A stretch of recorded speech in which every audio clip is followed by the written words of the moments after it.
In today's video, I'm going to teach you how to add date pickers in Glide. A date picker is a simple, user-friendly way for people to select a date without typing it manually.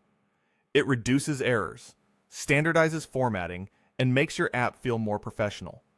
Let's walk through the process clearly so you can add one with confidence. First, go to Glide in your web browser.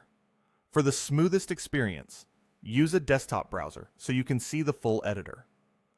Once you're there, sign into your account using your usual method.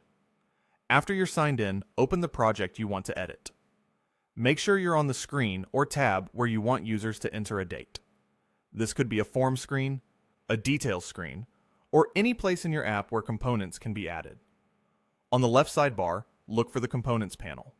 Click the Add icon to open the component list. From there, select the Date component. In some interfaces, it may appear as date or date/time. Either way, you're choosing the component that lets users pick a date from a calendar.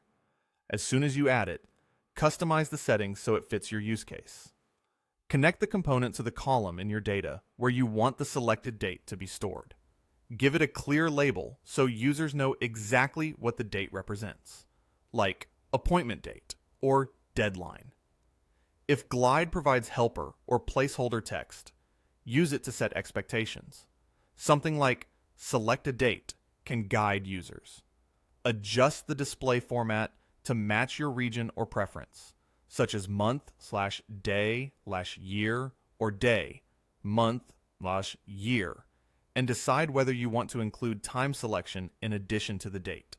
If available, set a default value or limit the selectable range to past or future dates to prevent mistakes. You can also mark the field as required if it's essential for submissions. Take a moment to make sure the component looks and behaves the way you expect in the preview.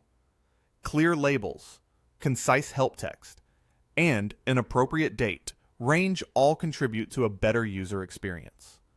When everything looks good, go to the top right corner of the editor and click Publish. Publishing saves your changes and makes the date picker live for your users. If your app is already shared, they'll see the update right away. Thanks for watching this step-by-step Glide tutorial. If you found this helpful, make sure to like the video, leave a comment below, and subscribe to the channel for more tutorials and walkthroughs. See you in the next video. Inside Sits.